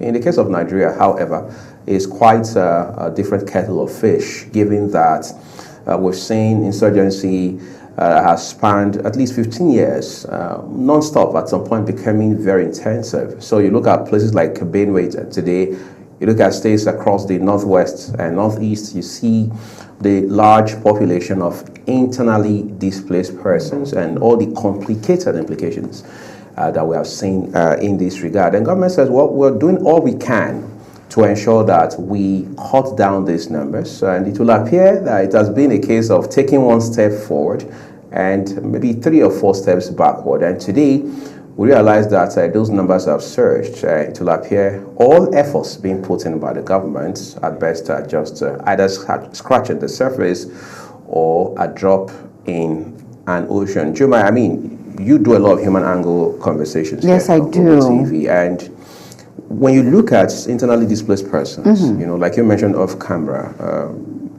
quite disturbing issues, disturbing development. At the point was so bad that some individuals were being accused of exploiting these people, the resources meant for them, aid that should have been made available, exactly, and things like that. While the EFCC and other anti-graft agencies are dealing with those issues, from a human standpoint, I mean, we can't just look the other way and not recognize the fact that this is a big problem on our hands. Of course it is. It's a big problem. And of course, now, let me take you back. You know, when this whole issue of insecurity started, when these individuals, their homelands are raided, some of them killed, children losing their parents, parents losing their children, they felt that it's a safe haven when they are moved to internal IDP camps. They felt safe. But you know how we are in Nigeria now. The first, let's say, few months, it's all rosy. Oh, we are in support. We know these things. Now, a year or 2 years, I'm just giving an instance, down the line, you'll be shocked at the state of how these individuals live. Like some NGOs, that was why some NGOs are being checkmated, because they were not actually all out for they're actually under the umbrella of non-governmental organization. They are funding themselves, but they were actually doing it for their own interest, what they would gain from international waters and all of that. And that is why most of these will I say packs or starter packs or whatever that we give, palliatives that were given to these individuals were diverted. And it's just unfortunate that it all boils down to us as greedy individuals. That's me saying, not Global TV. I just feel sometimes we just think about ourselves, even when we are much more better than those behind. We just feel, let us just take and take and take. I told you, one of our London correspondent, Michael Adigan, we went to an IDP camp. Here in the FCT. Here in the FCT, not far. And first of all, I didn't know that was an IDP camp. It felt strange. I was a bit scared and all of that. But he said, no, let's keep going. He was so, okay, fine, let's go. And we went there. The deplorable state in which I saw, God. At a point, I cried. There were litters everywhere. You could see passage of sewage everywhere. And these individuals are living there. And we had an interview with someone, and she says, yes, that's what, when you see us in halls, nice houses, that is what we portray to the general public, that we're okay. But deep down, we are not. This is what it is now. This is it. This is how the houses are. This is how we live. And it's just unfortunate that, it's very unfortunate. I think we need to do better as individuals, in the society. We need to do better, and it's just unfortunate that this is what it is. For someone whose hope felt that, okay, he felt as if his hope would be uplifted again after losing so much, and then the next thing you know, his hope is dashed because after a year or two, nothing is being done. After a year or two, he's staying in the same place. After a year or two, there's still stagnation. When back home, he was doing, that was why some individuals in IDP camps said they're going home, they're going back home. Whether they die or not, they don't care, because going back home, how they were living, is much more better than where they are now. So they go back home and still do the farming jobs that they were doing. At least they had shelter, they had that right of freedom, they could do whatever they want, than what they are facing right now. So this is a very serious issue, and I think, well, we always say government, but you and I make a difference. But at the same time, the government, hey, we pay tax, hello. So at the same time, I think the government has a lot to do when it comes to that aspect. I think it's not, we rarely talk about it as much. I think we need to give awareness to that. Individuals in the IDP. Awareness. Yes, key. Awareness is key. And individuals, we need to talk about it more, because if you look at it, these individuals in the IDP camps, they feel forgotten. They feel, hey, because you feel you've rescued us from that feeling is not pleasant. Are you kidding me, Uyi? It's not a pleasant one. And the way you say they feel as if no one remembers them, because that's how it is now. Right. Because it's only when that show face, I want to show face, buy lots of things. It happens that day, and come on. The rest is history. We know these things. But I think we should do more. We should do more. Individuals that come out to support these IDPs, do it genuinely. Right. That's the word. Underline that word, genuinely. I have my reasons, my personal reasons of saying genuinely. Right. When you're doing it, please do a follow-up. When these things are being distributed, when you give that truckload of rice, that truckload of stuff that you feel everyone needs food. All of those essentials. But skill is something that you can never take away from anyone. My skill, you can never. They say education is key, it's power, because I can never break your head. It stays with you for life. For life. I can't take it from your brain. It stays with you for life. So if you're going to do all of these things, let us do it genuinely, not because we want to show up or we want the whole world to see that, okay, I'm making an impact, or I'm giving this, or I'm giving that. Make a difference is very, very important. Very important. And Juma, while you were talking, a couple of elements popped up in my head. One of them being that, who knows, maybe some of the factors that have also impacted these efforts geared towards reducing IDP numbers in our country is the fact that we saw two ministers, back to back, like we say, who were caught up in the web of several corruption-specific allegations. Of course. Of course, both of them ended up with the EFCC. I sit here this morning and I'm asking myself, how can you convince me or millions of other Nigerians that those disruptions didn't also disrupt whatever efforts we're making regarding the IDPs in our country? For example, one minister comes into office, because the IDPs, whatever we need to do for them, come directly under that ministry, humanitarian affairs and things like that. Yes. And then the next thing you know is the minister is removed. And then there is a gap in between no minister. Who knows, maybe the permanent secretary was now running that ministry. And then another minister is appointed. The same thing that had happened to the previous minister happens to the second one. Until we got a third minister who also left. That was purely because he was appointed to become the national chairman of the APC. And then there was a bit of a gap in between, even though that again was very brief. But of course, this is the fourth minister now, a man whose profile, CV shows that he has done a lot of work in this regard, and as such is somebody who is eminently qualified to run that ministry. But we're saying this to say that whatever effort we're making about things that have to do with human beings, humanitarian issues, they must be systematic.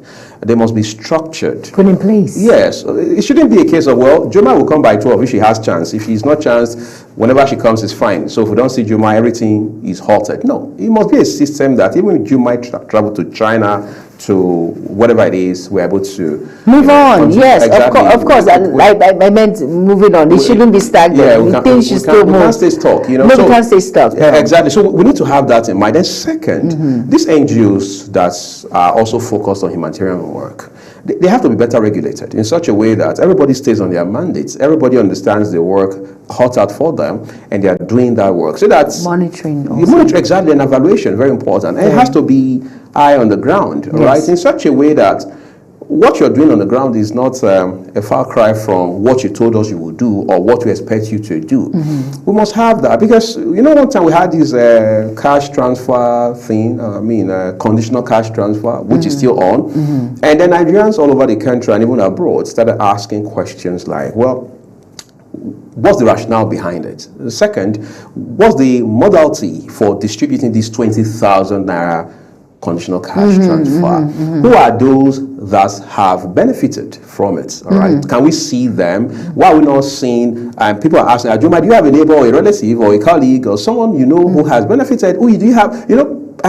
And when you begin to have that sort of pessimism, that sort of doubts over public initiatives like that. It already means that there's a problem from the ground up. And that's why anything that has to do with funding, public interest issues, they're very delicate. And because they're very delicate, we must take responsibility for how we deal with them. Otherwise, it becomes, as is always the case, a matter of misplaced priorities. And that's why even if all the insecurity-related issues we have today in Nigeria were addressed this morning, we must now sit down and ask ourselves, how do we bring closure to the challenge of internally displaced persons? And don't forget, they are dispersed across this country. Yes, they There's are. an IDP camp in Edo State as we speak right now, in Benin City. Yes, of course. And you have them like that in different states, Yes. from the northern part of the country. Very true. So we must find a way to reintegrate these people back into society, reintegrate them, reunite them with their families, their biological families. And to do that, Jomai, is not going to happen over one weekend. No, it will not happen over one weekend. Until when you mentioned issues or cases of insecurity, the IDPs are at the forefront because they are mostly affected by this particular scourge, which we call it menace or whatever you want to call it in the society. And it's just unfortunate that we do not have a monitoring system. Once we start up something, we just allow it. We don't go back to checkmate to see whether everything is in line, if everything is working well. Okay, let's give a 2-month evaluation and see how well this is going. Let's give a 6-month evaluation. Let's see how well it's going. Let's give a 1-year evaluation. Let's see how, and we give that repertorial so that everyone, all hands will be on it, and everyone will take it seriously. Now, hey, with all of these funding, quote and unquote, that are going into this, there is a feedback. I am getting reports and everything is going. We know where the lapses are. We know where the challenges are. We know what we're doing, how we're improving. We just give a particular, we start up something, and that's, if you look, that's the trend. I'm telling you, that is the trend. And it's a sickening trend. It's lackadaisical. It shows that we do not care because it doesn't affect you directly. That's why you don't care. But if you do care, there's going to be a system put out in place. That structure that you mentioned, and then you will checkmate. Like I said, 6 months. 3 months, 6 months, 1 year, 2 years, like that. And I am telling you, track progress. Very important, especially when it has to do with the IDPs, especially because they are the center of it when you come to insecurity. They're the ones that felt the brunt of it. So it's very important that we take this sort of thing seriously. It's not when it has to do with you that you know that, hey, I'm bringing out my, I'm coming all out. I'm coming all out. I want to. No. It doesn't revolve around you. No, it doesn't revolve around you. And people look at you like, "Sorry, you kidding me? What have you?" You see, that's what you took us back to Edo State, and you said these senators that were caught up in one kind of web or so. What did they do? What did you do for us? Did you? Your people are even doubting whether you're representing. Are you kidding me? Of course. Look at the roads are bad. The roads are bad. Uyi. Look at the youths. Have you seen them? Please, we have a lot to do when it comes to So you're saying we should do more than grinding machine and sewing machine? I think we need to do more. I think we should look outside the box. We have been stuck on that for a long time. People keep doing that, keep giving us grinding machine, sewing material. Tell us something new.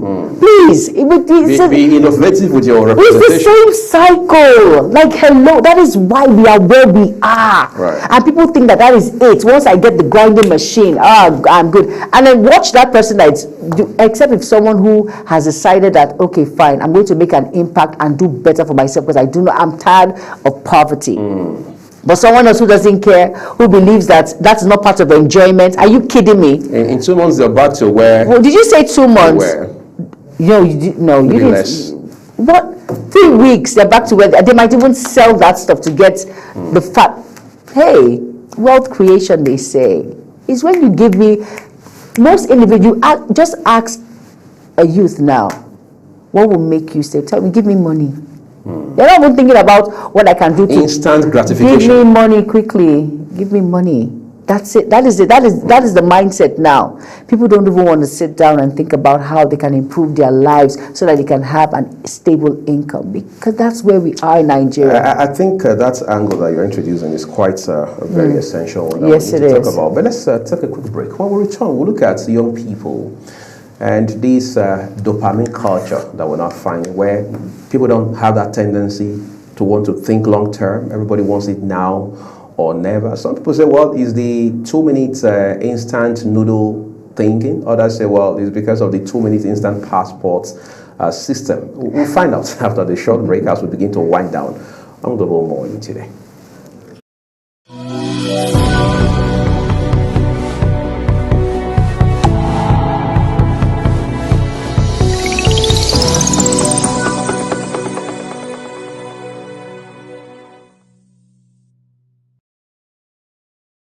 Very good evening and welcome to another exciting edition of Big Talk. Tonight on the program. As always, it's a pleasure to have you. Join us here on Global Morning. I am Uyi Alpo. You know how we do it on Social Post Extra, bringing you all the... On the desk this evening, we have very topical issues to discuss, and of course... Welcome to your parliamentary program, The Parliament. Peaceful and joyful home doesn't happen by chance. It is built on... Women can rise beyond traditional boundaries to claim their rightful place as a numerous committee, about more than 12 committees. Face to Face is a program that comes to you once in a week at about this time, where we look into issues and discuss them. It gives you the opportunity to World news in United Nigeria. Entertainment circle.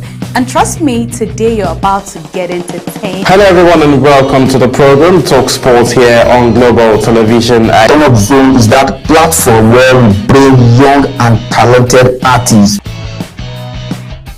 Stay tuned, stay inspired, stay with Global Television on DSTV channel 365, on Star Times channel 276.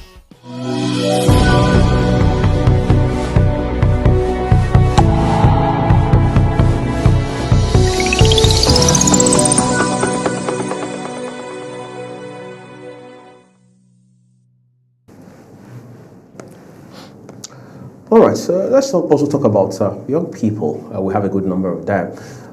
Those who have graduated from school, looking for jobs, those who probably used a different path or opted for a different path altogether, maybe learn a skill, learn a trade. It's the era of tech now, so there are those who say, well, formal education, the structured kind, as everybody seems to talk much these days. I mean, we don't generally seem to be big on long-term thinking, because everybody wants to quickly prove a point right now, especially for young people. So when you talk about these principles, these life principles, I should call them, long-term thinking, it looks like you're old school. Yeah, it looks like you're old school, and then you're just stuck in the era of not understanding that the fast money is the only way out of any poverty or whatever. But the truth is, that's the thing. I made a point. I said something at the beginning before we went on that break. I said, if you ask a youth right now that what do you want, what they'll tell you money, because they feel that's the only way they can actually put things in place, do the right thing, and move forward. And of course, they might even use it to japa. Right. That's the truth. Even if you're in Nigeria, you've given them that money. So the thing is, I think we have a lot to do as a people, as a country, to instill that hey, there is long-term planning. You have to understand that there's more that meets the eye. You need, once you have this particular capital in your hand, you can actually build on it to have something for the future. You can build on it. Youths, we need to reorient our youths to understand that, hey, life is much more than what you think it is. And I think for us, stability is very important, because some will tell you, when you give you money, they buy a Ferrari, they'll buy this and that is it. They don't know that, hey, in the next maybe 10 years or 5 years or 3 years, a new model is going to come out. That phone that you're using, look at us, when we bought 13 Pro Max, we're like... They're working very well, where they may be struggling, where they have their own vices and things like that. So they just show you the glitz and the glamour. Exactly. You fall for it, I mean, you run with it, and today see where you are. Not realizing that we are all first human beings before anything else. And then, you know, I was talking to a friend of mine, a colleague, and I said, why don't you like your old pictures where you were struggling, where things were hard, Some where kind of throwback. Where that throwback. Why don't you? It's like, oh, no, I want people to remember the noun. And I said, no. You have to set an example. Back in the day when we were on radio, when we didn't have nice whatever and all of that. But you had to show off. Every day we had to show up, and at the same time, that was where growth set in. We understood growth. So when you look back, you see that, and that is why we must educate our young ones that are coming up that, hey, it's okay where you are. Don't feel bad about it. Don't think that is the end of life. There is something called growth, and it falls in line. It's always a phase. There's a time where you were broke. There's a time where you had money. There's a time where you were beginning to touch money, and now you touch a lot of money. Now you touch so much money. There's always a phase for every single thing. And I think role models need to explain it to individuals who look up to them. I think we fail on that part, to tell them that, hey, I was once here, it's okay, calm down. So when I see young presenters who want to like, Ms. J, I want to, I said, no, calm down. The first day I read the news, can I tell you, I tell people my experience. I tell you, it wasn't... So they can relate with it. Exactly. I tell you, it wasn't as easy as how it is now. At a point, it's just, I had an amazing role model. This was how it went. I'm like, really? Did that happen to you? I was like, yeah, it happened. And that, hey, there's always a phase to everything in life. So they will understand that, hey, that orientation is there for growth. Very important. I like the part where you say you like to share your story. People learn more, people get inspired more, people take action more when they hear real life stories, as against you just motivating them from out of the blue. And add to that, for those who think money answers all things, right? That is a clear-cut distinction between being broke and being poor. Being broke would just mean a temporary, fleeting situation where you don't have money or you don't have much of it or a lot of it, all right? But being poor, that's grand.